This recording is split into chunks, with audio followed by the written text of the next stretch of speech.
шыққан бетте 4 ұпайға түсіп қалдым. Көгілдір экранның ар жағынан сезіндім. Жолым болмай қойды. Өшімді алдыңыз. Спортшыға режим керек қой бірінші. Әлемді бағындырып келмегенше, елде дұрыс қадірін білмейді. Bir нанды бөлісіп жедік. Ауылым күтіп алды. Ат мінгізіп, басқа витаминдер ішіп қойып, білместіктен. Кілемге шығып кетіп, дауласқан кездері болды. Сендерде чемпионский настрой болу керек. Өмірін енді күрт өзгерген шығар, иә? Сол жылы свежий чемпион мира болып келген кезі ғой, жаңағы тәжік болған. Әке чемпион болады деп әрқашан айтып жүреді. Больницаға апарып, жаңағы снимка жасатып, не күреспейді, жата береді, қаша береді. Жылап отырған кезім бар жаңағы Қазақстан біріншілігінде. 2-3 ай жарақатпен жүрдім. Ал халықаралық деңгейде өткізілетін жарыстарда бола ма әділетсіздік? Сол жылы мен әлем біріншілігіне жолдама ала алмай қалып, бара алмай қалдым. Атам Аллах көріп тұр. Ассалаумағалейкум, құрметті Алаш Лайф бағдарламасының көрермендері. Назарларыңызға тағы да бір сұхбатты ұсынамыз. Бүгін бізде қонақта самбодан әлем чемпионы атанған Ташкент қаласында көк туымызды желбіреткен Жананиет Рахат атты палуан. Рахат, қош келдің. Қош көрдік. Жеңіс құтты болсын. Ассалаумағалейкум, қош көрдік. Көңіл-күй қалай? Көңіл-күй өте керемет, жақсы. Қазақ елінің көк туын желбіретіп, осындай үлкен жетістікке жетіп, өте қуаныштымын. Көңіл-күйім тамаша. Енді осы күнге дейін қалай жеткеніңді осы сұхбат барысында баяндап берейік көрермендерімізге. Балалық шақ жайлы айтып берсең, қай жақта туып өстің? Балалық шағымның Шет ауданы Ағадыр кентінде сол кез 1995 жылы дүниеге келдім. Сол жақта оқып, өсіп, есік алдында бір ойнап жүрген едім. Асы ойнап, сонда Әлібек деген ағамыз, досым, сол ертіп алып барды мені балалар жасөспірімдер спорт мектебіне, күрес үйірмесіне барлық балалар қатысып жүріп, сонда Ерсайын деген ең алғашқы бапкерім Омар Ерсайын. Сол кісінің қолына келіп, сол кісіден тәлім тәрбие алып, күрес өнерін үйреніп, біраз жарыстарда топ жардық. Ең алғашқы жарысым сол Ағадыр кентінде өтті. 2-ші орын алған болатын. Сол жарыстан бастап біраз жетістіктерге жеттік. Одан сабақ бітіріп, 11-ші сынып бітіріп, осы Қарағандыға Адамбаев Дәурен екінші жеке бапкерім қазіргі уақытта Қазақстанда. Сол кісінің қолына келіп, ол кісіден көптеген, ол кісі өзі біраз әлем чемпиондарын шығарған, Бейімбет Қанжанов ағамыз бар. Соларды әлем чемпион алды. Сол кісілерден тәлім алып, сол кісінің қолына келіп, сол кісіден тәлім тәрбие алдық. Неше жасыңнан бастап барасың? 10 жасымнан бастап, жаңағы Ағадырдан сол Ерсайын ағамыздың қолында. Сол 10 жасынан бастап үзбей барып жүрдің? Үзбей барып жүрдім, қалмай. Басқа спорт түрлеріне барған жоқсың? Басқа спорт түріне барған емеспін. Сол күрес ұнады, тек қана күреске. Өзіме құлшынысым артып, сол балалар көріп, жас кезімнен ағайларым айтып жүретін осындай. Алдына мақсат қойыңдар, Қайрат ағайым бар, мысалы Бақанай ағайларым бар. Барлықтары маған өздерінің балаларындай қарап, бөліп жармай, қаншама жарыстарға апарды, бір нанды бөлісіп жедік. Көптеген қиыншылықтар болды, сол ағайларым қиыншылықтарды көрді. Енді жарыстарда болады ғой, мысалы, қысып тастайды, мысалы, подсудка дейді ғой, сондай. Әділетсіздік сондай орын алады. Сол кездерде, мысалы, ағайларым жарыс барысын тоқтатып, сол мен үшін кілемге шығып кетіп, дауласқан кездері болды. Біраз қиыншылықтар болды. Солардың бәрін өтіп, осындай жақсы жетістіктерге жетіп отырық Қазақстанда. Сол ағайларым, Алла разы болсын сол кісілерге. Осы жарыс барысында Қарағандыға келіп, мысалы, енді ең алғаш келгенде өте қиын болды, студент кездері, мысалы, екеуін алып жүру қиын болады, мысалы, күрес, тренировка, мысалы, сабақ бәрі. Соның бәрін бірге алып жүрдім мен. Қайда оқыдың сен? Қарағандыда? Қарағанды политехникалық колледжінде оқыдым, энергетика бөлімінде. Қазіртында өзім темір жол саласында энергетик, электромеханик болып істеймін жұмыс. соның бәрін бірге қазір алып жүрмін. Сол оқу барысында да көптеген қиыншылықтар тудырды. Сонда мысалы жаңа Жанат деген ағам бар, сол кісі әрқашан қолдап жүрді мені. Өзімде жарақаттар болды, аяғымнан, тіземнен мениск дейді ғой, сол связкалар үзіліп, соны бір қойып кетем ба деген кездерінде болды, ойлар болды ше. Сол қойып кетемін деп жүріп, сол кездерде ағаларым жаңағы қолдау көрсетіп, өзі больницаға апарып, жаңағы снимка жасатып, дәрі-дәрмектерімді алып беріп, тез ұтасың, күресесің, әлі әлемді мойындатамыз иншалла деп маған үлкен жаңағы мотивация берді мысалы. Қайтармады сені артқа. Иә, қайтармады. Сол. Енді жанұя туралы айтып берсең, жалпы семьяларында қанша бала, неше ағайындысыңдар? Ағайынды, өзі 4 ағайынды, ағам бар, 2 бауырым бар. 4 ағайынды, әке-шешем бар, олар Ағадырда тұрады қазір. Ағаларым осы жақта. Сенен басқа спортқа ешкім жақын болған жоқ? Жақын болды. Артымнан 2 бауырымды да өзімен ертіп, оларды да біраз жарыстарда ұтты. Ауылдық, аудандық, халықаралық дәрежедегі жарыстарда біраз орын алып жүрді. Ол кісілерге, оларға да көмектесіп, жаттығуларында әдістерін түзеп, біраз ол бауырларыма да тәлім тәрбие бердім енді. Қазір күреспен айналысып жүр, Олар қазір қойып кетті көбісі. Әскерге барды, қазір 2-ші бауырым отбасы барды, 3-ші бауырым сол оқуға кетіп, сол әрі қарай алып кеткен жоқ. Енді сені үлгі тұтып, сенің жеңісінен кейін қайта оралатын шығар спортқа? Қайта оралатын ма? Әлде кеш пе? Білмеймін енді қалай болатын. Кеш сияқты ма? Өздерінің енді ниеттеріне байланысты деп ойлаймын. Енді жалпына спортта енді өзің жаңа айтып отырсың ғой, әділетсіздік орын алады. Сондай жағдайлар көп бола ма, жиі болып тұра ма? Иә, көп болады. Мен мысалы 2018-де Жезқазған қаласында Қазақстан чемпионаты болды, біріншілігі. Сол жарыста мен жаңа атыраулық балуанға жаңа әділетсіздік жасап, төрешілер сол жылы мен әлем біріншілігіне жолдама ала алмай қалып, бара алмай қалдым. Сосын келесі жылы да ақтық айқасқа шығып, жаңағы балуан екеуміз тоже әділетсіздіктер болды көп. Не себеп болады сондай әділетсіздікке орын алуға? Енді мысалы әр бала өзінің оқушысы биік тұғырдан көрінуін қалайды ғой, мысалы. Бұл жерде талас болады, спортта жүргенде бір-бірімен жаңағы озғысы келеді, енді өз балаларын әлем біріншілігінде жақсы жетістіктерге көрінуін қалайды ғой, әрі бапкер өз баласын. Сондықтан туындайды бұл. Сол жаңағы 2-ші Қазақстанда да жеңіске тауып, енді сол жылы маған ағайлары жолдама алып берді әлем біріншілігіне. Ол Кореяда болды, Чухан жағасында 2019-да. Сол жылы біраз жарыстардан жеңістікке жетіп, ағайларым қарап жүрді мысалы. Енді әр адамды әлем чемпионатына бет-алдан апара салмайды ғой. Сен нәтижелеріңді қарайды, қалай күресіп жүрсің, бабындасың ба, солардың бәрін бақылап жүрді. Сол жылдары біраз халықаралық турнирларға жеңіске жеттім.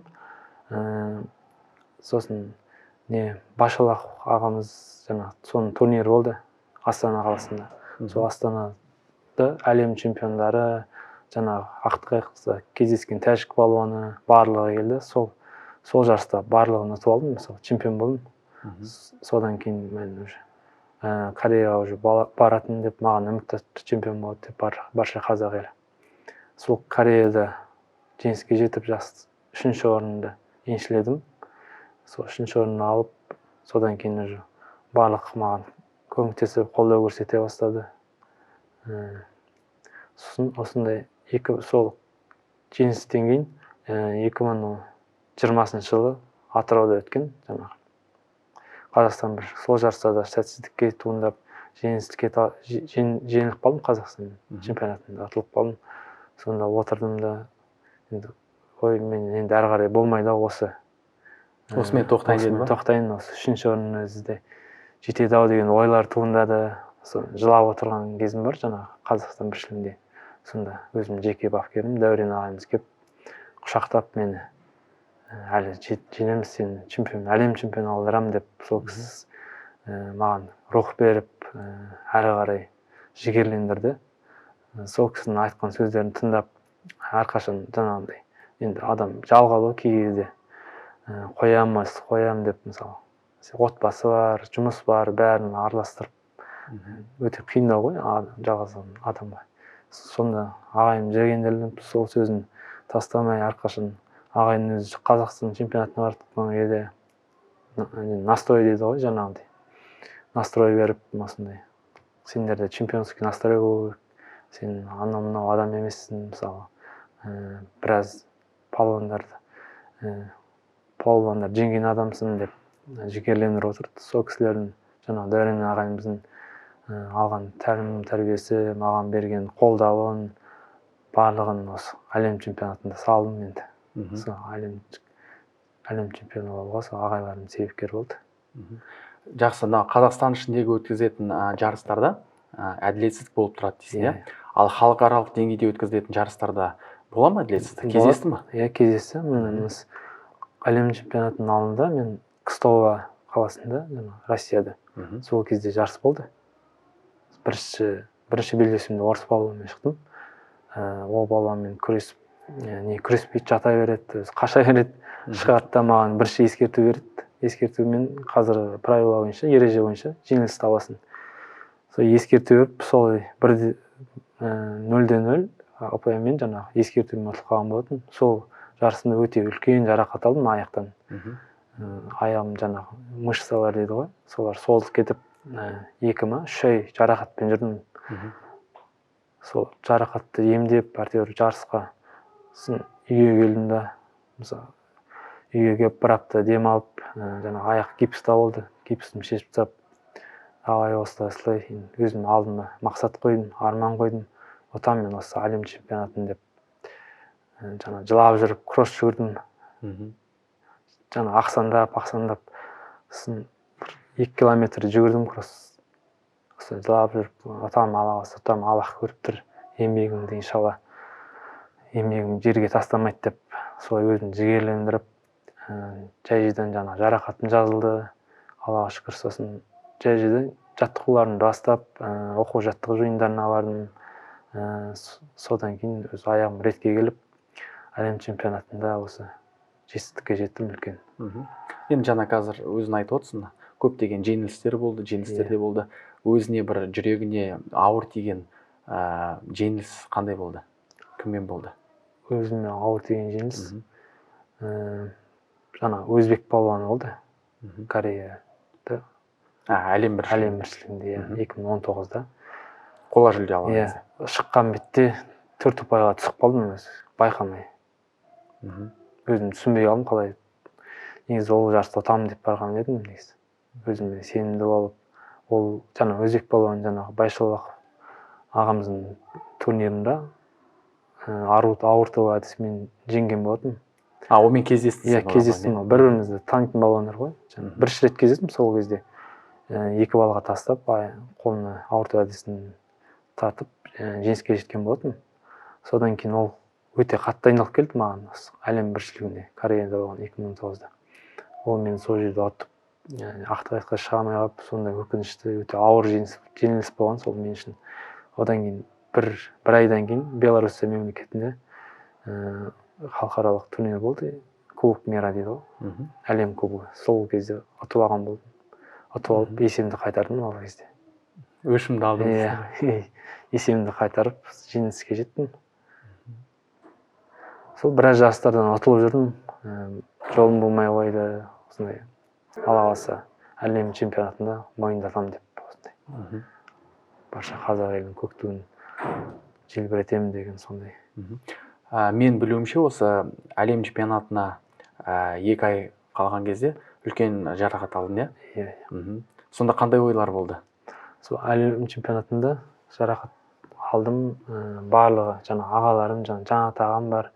Солар барлығы жазып маған осылай емде деп, ағайларым бар. Үлгермеймін деген қорқыныш сезім болды ма? Үлгермеймін деген қорқыныш болды. Жазылмай қала ма, ертең әлем чемпионатына қалай күресемін деген.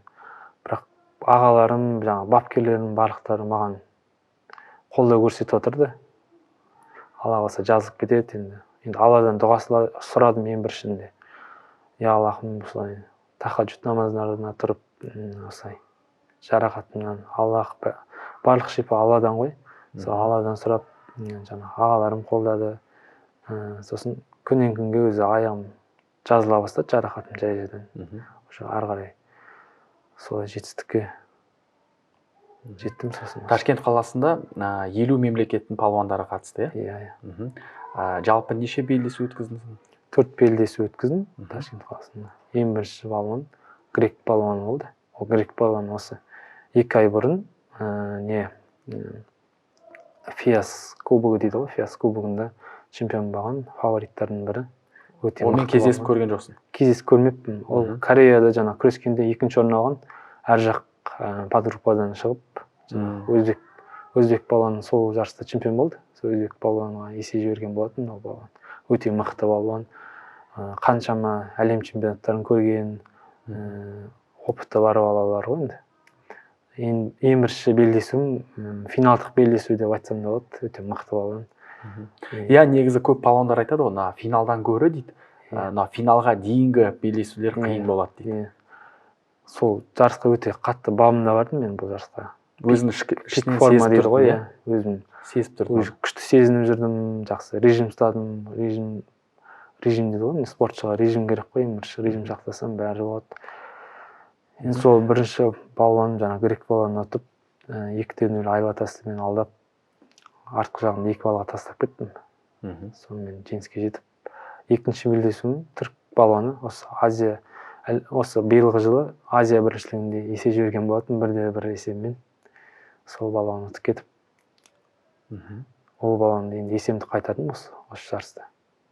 Үшінші палуан Беларусь палуаны, оны 11-0 есебімен оңайға соқты уже. Қалған белдесулерім уже оңай бола бастады. Ақтық айқаста жаңа тәжік палуаны. Иә, тәжік палуанмен. Онымен кездесіп көрген жоқсың бұрын? Кездескенмін осы Байшолақтың турнирінде. Ақтық белдесуде 8-0 есебімен ұтқан болатын. 9-0 есебімен ұтқан болатын.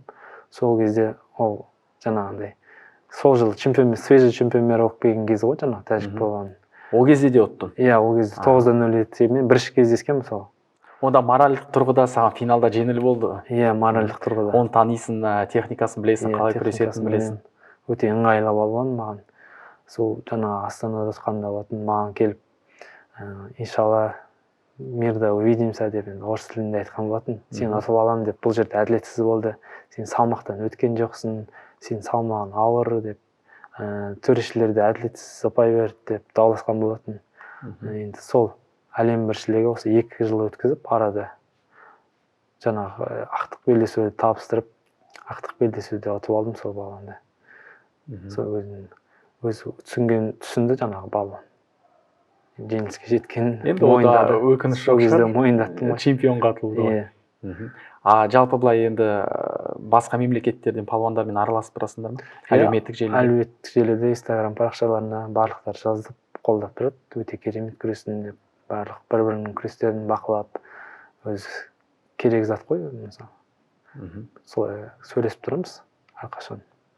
Енді жаңа өзің айтып отырсың режим туралы. Негізі спортшыға ол өте маңызды. Рахаттың күн тәртібі қандай? Нешеде оянасың, күнің қалай өтеді? Күнің қалай? Мен таңда 7-те тұрам. 7-те тұрып, бір жарты сағат құрыш жүгіріп келем. Күнде? Күнде, иә. Кей кезде бір күн сайын солай. Таң жақын бір 20 минут. Қанша шақырым жүресің? 20 минут бір. 2 шақырым солай жүгіріп келем, 3 шақырым. Сосын таңертең жұмысқа кетем. Жұмыс күнделікті, иә? Күнделікті 5 күндік жұмыс тәртібі. 8-ден 5-ке дейін жұмыс істеймін. Кешке 5-те шығып, сортировка қаладан алыс жерде тұрамыз, 30 км. Сосын еңбекке тренировкаға келем кешке. 6-та бастап, кей кезде қалып келем, ағай түсінеді өзі жұмыстан келгенімді. Келіп 1,5-2 сағат жасаймын жаттығу. Одан кейін уже үйге алыс, ертерек қайтып кетемін солай. Үйге келіп, сосын тамақтанып, 10-11-дің кезінде уже режим ұстап ұйықтап қаламын өзі. Ертерек ұйықтап, ертеңгі күнде солай. Күнделікті сол ғой, режим ғой күнделікті. Режим деген ішінде тамақтану, дұрыс ұйқы, дұрыс адамдармен араласу, соның бәрі жатады ғой. Бір арнайы диета бар шығар, иә? Иә, диета жарыстың кезінде, мысалы, жарысқа аз қалғанда уже андай сусындарды, газдалған солар тоқтатып кішкене сондай режимдер сақтаймыз. Майлы зат жемей қатты. Жарысқа аз қалғанда андай сүт заттарын сондайлар азайтып, сондай тамақтар жейміз. Енді әлем чемпионаты өтті. Өмірің енді күрт өзгерген шығар, иә? Қалай өзгерді? 180 градусқа ма? Иә, әлем чемпионатын ұтқаннан кейін. Келесі күні финалдан кейін қандай сезімде ояндың? Келесі күні өте керемет сезім, әлем чемпионымын деп. Бір жағынан сене алар емессің. Бір елес болып көрінді. Елес болып көрінді, өте керемет сезімде, толқып, қуаныш, әрқашан жүрегімде қуаныш болып, керемет болды сол. Әлі айтып жеткізе алмаймын ғой. Енді бізде осындай бір не бар ғой, елімізде, мынау елдің ішінде Қазақстан чемпионатын алып жүрдің, иә? Бірақ сыртқа шығып, әлемді бағындырып келмегенше, елде дұрыс қадірін білмейді. Сондай сезім болды ма сен? Иә, сондай сезім болды. Қазір уже әлемнің алтыны, әлем чемпионы болып, барлығы уже білет. Басқаша сөйлеседі десейші. Басқаша. Біраз енді мойындап уже басқаша сөйлеп, құрметтейді уже. Осындай құрметке лайықтысың деп. Сол. Енді мысалы спортшыларда сен енді профессионалдық тұрғыда самбамен айналысасың, сосын жұмыс істейсің. Негізі былай ой болған жоқ па, тек осы спортпен кетем деп, немесе спортты тастап енді жұмыспен кетем деп? Сондай ойлар болды, негізі спортты тастап, тек қана жұмыспен кетем деген ой болды. Істеп жүрген жұмысың өзіне ұнайды, иә? Істеп жүрген жұмысым өзіме ұнайды, жұмысты тастағым да келмейді. Ағаларым да ұсынды басқа жақтарға, басқа жұмыстарға, собыр дейді ғой, сондайларға ауыстырамын деп. Бірақ өз жұмысым осы режиміме, тренировкама бәріне ыңғайлы, иә? Ыңғайлы. Енді басшылар да түсініспеушілікпен қарайтын шығар? Иә, басшыларым, ағаларым бар, осы Қабдеш Жанұзақ, Тагилбек Серік ағаларымыз. Оларға Аллах разы болсын. Маған осы әлем біріншілігіне 1 жыл бойы жұмысымды өте жеңілдеп берді. Мысалы, обедке дейін істеп, тренировкамды түсініп, ыңғайластырып, ұқсаттырып, мен жұмысқа солай қолдау көрсетіп, әрқашан осы 2016-тан бастап осы Қабдеш Жанұзақ деген ағамыз бар, сол кісінің жаңағы осындай спортшымын деп түсіндіріп, ол кісі де өзі күреспен айналысқан кезінде, қазақ күресімен. Ол кісі маған әрқашан қолдау көрсетіп жүрді, біраз астарға алып барды, жарысқа өзі ертіп жүрді, өзі бауырындай көреді. Ол кісі маған өте қолдау көрсетті. Маған осындай жетістікке жетуіме, әрқашан жұмыстардан босатып, қолдау көрсетіп, сол кісіге Алла разы болсын енді. Негізі жалпы енді самбо өзің білесің ғой, кезінде СССР-де құрылды, 1938 жылы, қателеспесем. Енді Ресейдің палуандары өте мықты, иә, өзің білесің. Елімізде, біздің елімізде қаншалықты дамыған самбо? Біздің елімізде өте жоғары деңгейде дамыған. Қазақ тарихында өзім осы 12-ші алтынды қазақтың қоржынына салдым. 12-ші алтын. Осы Қарағанды облысы Арқа елі бойынша 3-ші алтын менікі. Ең бірінші жаңағы Қанат Байшода ағамыз өте кездерінде мықты, СССР кезінде мықты күрескен балуандар. Екінші осы Қанжанов Бейімбет ағамыз әлем чемпионы. Үшінші өзіме бұйырған екен, осы әлем чемпионы болу. Ағаларымыз өте мықты. Қазақ балуандары енді өте мықты ғой. Байбатыров ағамыз бар. Әлем чемпиондар көп. Қазақ самбосы өте жоғары деңгейде дамыған қазақ елінде. Енді елімізде жаңағы қаражат жағынан қандай бір көмек, қиыншылық жоқ па? Жарыстарға барған кезде? Жарыстар жағынан барған кезде қаражат жағынан қиындық жоқ. Барлық жататын жерін, тамағын, жүруін бәрі мемлекеттің тарапынан бөлінеді. Халықаралық деңгейдегі турнирге барған кезде? Иә, халықаралық турнир. Ішкі біріншілікте? Ішкі біріншіліктерде де бөлінеді ағайлардың өздері. Тегін барлық алып барады жарыстарға. Тек нәтиже көрсетті болды ғой. Қазір барлық мүмкіндік жасалған. қазіргі Иә? заманда иә Бұрынғыдай мүмкіншілік емес. иә Залдар да жақсы, залдар да жақсы қазір иә бапкерлеріміз де Аллаға шүкір жақсы, бапкерлеріміз тәжірибе. тәжірибелі өте Келешекте бапкер боламын деген ой бар ма? Әлде ерте ма ол жайлы ойлаған? бапкер боламын деген негізі ойым жоқ ондай. Енді мына әлем чемпионатынан кейін қандай арманым бар? Олимпиада ғана қалды ғой енді, иә? Енді Алла қаласа осы МОК дейді ғой, Олимпиада комитеті осы Токиода жиында айтқан болатын осылай мойындады ше. Иә. Енді Самбо олимпиаданың спорт түрінде. ойындарына кіреді деген үмітте тосып жүрік енді 2024-те или 28-де. Сол ойындарға кірсе, сол олимпиаданың алтынын алып келгім келеді осы қазақ еліне. Алла қаласа. Сондай үміт бар. 2 дүркін, 3 дүркін әлем чемпионы болғым келеді әлі. Азияда ойындары бар. Алла қаласа. Әлі алда талай жарыстар көп. Соларды бағындырып, көк туымызды желбіретіп келеді әлі. Енді әлі жассың. Әлі уақыт бар дейсің ғой. Әлі алда ғой барлық жеңістер, ол жеңістің бастамасы деп ойлаймын. Жетістіктердің ең бірінші бастамасы деп білемін. Жақсы, өзіңнің отбасы туралы айтсам, үйленген жігітсің. Иә, үйленгем. Жұбайым бар, 2 ұлым бар. Алла қаласа 3-ші ұлым дүниеге келеді иншалла. Сол семьямыз бақыттымыз қазіргі таңда. Ұлдарым өзінің жолымды қоса деген арманым бар. Үлкені нешеде? Үлкенім 4-те, екіншім 3-те. 3 жасар. Сол Алла қаласа мен жарысқа шыққанда әке чемпион болып кел деп тілегін айтып отырады. Кешеде жұбайым жарыста қоңырау шалды осылай. Балаларымызды бәріміз көріп отырық. Әке чемпион ғой деп. Енді Аллах кішкентай балам періште дейді ғой, тіліне салып. Әке чемпион болады деп әрқашан айтып жүреді. Соның дұға тілектері Алланың қалауымен қабыл болды. Сенің басты жанкүйерлерің ғой енді. Иә, басты жанкүйерлерім. Мен күрескенде жаңа көгілдір экраннан көздерін бір сәт алмай қарап отырады. Әке шешем бар ауылда. Сол кісілерде жаңа көзіне жас алып, қуанып жатады. Қуаныштың жасы ғой енді айтсақ та. Әрине. Барша қазақ елі бұл жарысында өте енді көзіне жасына ерік беріп, қуаныштың жасынан барлығы жазады әлеуметтік желіде осылай жылап жібердік деп, осылай чемпион болғанда деп. Жалпы елде қалай күтіп алды сені? Елде өте керемет күтіп алды. Қарағандыда кеше ауылға барып келдім, ауылым күтіп алды. Ат мінгізіп, сый-сияпаттарын беріп, той жасап, жаңағы айтады ғой, мысалы, руымыз жаңа қоныштағай әулеті бір-бірімен жаңа көрісе алмай, бір-бірімен жүздесе алмай жүрген ғой. Осы сенің жеңісің бізге өте мықты себепкер болды деп барлығы бас қосып, танымайтын, бір-бірімен араласпайтын жаңа туған туысқандар біз осындай ұрпақтанбыз деп қауышып. Иә, сол қауышып, сол мен не істейін деп бәрі жүгіріп, бір-бірімен жаңа той ұйымдастырып жіберіп, осылай күтіп алды. Барлықтары риза болып жатыр осылай. Сенің жеңісің бізге бір үлкен бір бас қосуға себепкер болды деп.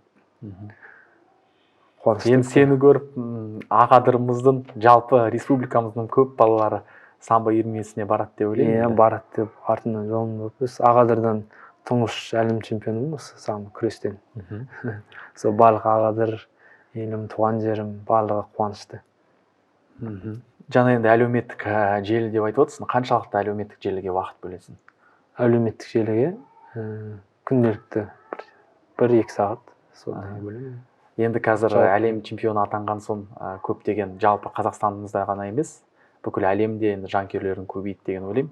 Иә, қазір көп жанкүйерлерім қолдап, барлықтары жаңа комментарияларын жазып, өздерінің. Енді 1-2 сағаттан көп уақыт керек болатын шығар. Иә, 1-2 сағаттан жауап беріп, оларға да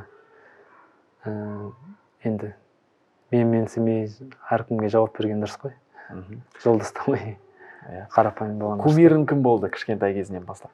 Кішкентай кезінен кумирім жаңа Бейімбет ағаларымыз болды. Сол кісілердің ізімен келе жатырмын ғой. Жаңа Қанжан Бейімбет ағамыз әлем чемпионы болып, осы кісілер сияқты әлем чемпионы келеді деп армандап,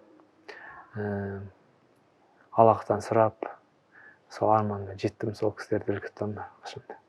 Ол кісілерде маған ағалық тәрбиесін беріп, ақылдарын айтады әрқашанда. Жетесің осындай деп. Әлемдік деңгейде мысалы сырттан енді бүкіл әлем танитын жұлдыздар болады ғой. Иә. Ондай кумир болған жоқ па? Кумир болды бала кезден, бірақ дзюдо күресінен Намура бар. Сол кісілердің күрестерін көріп, сол кісілердің деңгейлеріне олимпиададан 3 дүркін чемпионы ғой. Жаңағы Намура деген сол кісілердің енді бала кезден соларға армандадық енді. Одан бертін келесі тек қана самбо. Бұрындары қазақ самбо, дзюдо, күреспен де күресіп жүрдім. Самбо күрес қатты ұнағандықтан. Иә, негізі япондар айтады ғой, дзюдо мен самбо өте қатты ұқсайды ғой. Иә, бас кезінде ұқсады ғой ол күрес. Қазір ауысып кетті. Кейіннен бөліп тастады. Ережесі ауысып кетті. Бұрында аяқтан ұстау болды, мысалы. Қазір оларды алып тастады қазір. Енді негізі өзіңіз спортивный самбо дейміз ғой. Негізі жалпы басында самооборона без оружия деп қалыптасқан не ғой? Боевой самбомен айырмашылығы көп па? Айырмашылығы бірдей, неде? Бірақ боевой самбода менің білуімше соққы жасауға болады. Соққы жасауға болады. Аяқпен де, қолмен де. Қиқындыруға болады. Сондай кішкене ережелері бар. Ал былай құлатқанда әдістері саналатын балалары бәрі бірдей. Бірақ ол қатты дамымаған ғой, боевой самбо? Бірдей дамыған осы. Бірдей екеуіне. Жарыстар да өткізіледі? Бірдей, әлем чемпионатында да осы. Боевой әскери самбо дейді ғой, әскери самбо да болды бірге. Ерлер арасында бірге өтті. Гүлдана қарындасымыз да жүлделі болып келді, Ташкентте? Иә, Гүлдана. Ол қарындасымыз да әлем чемпионы болды. Бірге жаттығу жасап, сол күні бір күнде күрестік қой, сол қарындасымыз екеуміз бірге жаттығу жасап, пуш-пуш дейді ғой. Сол бірге. Жалпы неше палуан бардыңдар Ташкент қаласына? Ташкент қаласында 30 шақты балуан бардық. 20-30 шақты. Қарағанды облысынан неше адам? Қарағанды облысынан 3 балуан бардық. Мен жаңағы Салықова Ажар, Айдын Дартаев, әлем чемпионы, тоже ағамыз. Ол кісілер ағамызға 2-ші орын нәсіп етті, Алла тағала.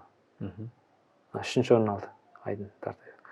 Ажар деген қарындасымыз, Ажар Салық, 3-ші орын еншіледі, 2-ші орын еншіледі. Бәрін олжалы, жүлделі болып қайтесің. 1-ші, 2-ші, 3-ші орынды алып қайттық Қарағанды. Бапкерлеріміз барлығы риза болып қуанып жатыр.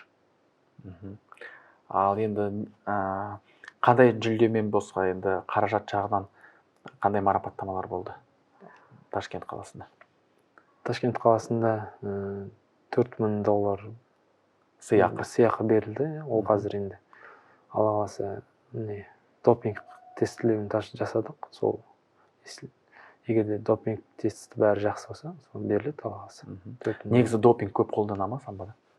Қолданатындар көп, допинг. Кішкентай спортшы болғаннан кейін көп витаминдер ішесің, солардың бәрін. Допинг болғанда енді, өзің айтып отырсың ғой, витаминдері қосымшалар ішеді. Кейде спортшы өзі де палуан білмей қалады ғой. Білмей қалады, екен ол. Білмей қалады. Көбісі солай ұсталып қалып отыр енді. Көбісі препараттарда көрсетіп қалады кейбір. Біліп тұрып енді әдейі ешкім ішпейтін шығар, ондайлар аз шығар. Әдейі ішпейді ғой, көбісі. Қосылған болады, басқа витаминдер ішіп қояды, білместіктен. Солардың құрамында болады да, солай көрініп қалады. Бірақ ол жағынан, допинг жағынан қатты тексереді? Тексереді, өте қатты тексереді допингті. Бірінші орында соны тексереді. Елімізде самбо жақсы дамыған деп отырсың ғой.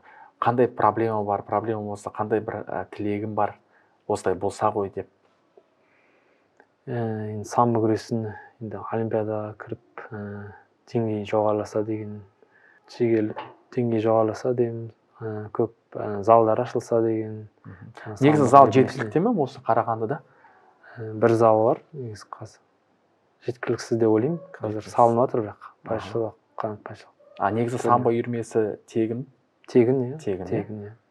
Кез келген бала бара алады, ниет болса болды. Ниет болса болды, бара алады. Керемет. Енді көрермендерімізге бір тілек айтпас бұрын, осы әлем чемпионы атанған Рахаттың өмірлік ұстанымы қандай? алға қойған мақсатына жету, артқа қайтпау, қайтпас қайсар мінез, характер дейді ғой. Сол қайтпас қайсар мінезге салу керек. Тек қана алдыға тоқтамау керек. Жақсы. Құрметті көрермендер, Рахат көрермендерімізге бір тілек айтып жібер, ниет айтып жібер. Осы әлем чемпионы болып, барша қазақ елінің жеңісі. Бұл менің ғана жеңісім емес, барша қазақ елінің жеңісі. Баршаларыңызға Аллах разы болсын. Мен үшін дұғада болып, өзім сезінбесем де көгілдір экранның ар жағынан сезіндім. Сіздердің тілектеріңізді, дұға тілектеріңізді, барша қазақ еліне Алла разы болсын. Осындай жеңістік күндеріміз көп болсын. Қазағымыздың туы көтеріліп, көк байрағымыз желбірей берсін әрқашанда. Осындай қазақтың азаматтары көп болсын. Сол тілек. Жақсы, құрметті көрермендер, біздің арнамызға тіркеліп, Рахатпен болған сұхбатты тамашалап, пікір қалдырыңыздар. Рахат, көп рахмет. Рахмет. Болашақта да үлкен жетістікке жетіп, қазақ елін қуантып, өзінің арманы орындалып, Алла қаласа, осы олимпиадада бағын жанып, алтын медальмен оралуыңызға тілектеспін. Рахмет, Алла разы болсын. Рахмет. Сау болыңыздар, құрметті көрермендер. Келесі сұхбаттарда кездескенше. Кездескенше.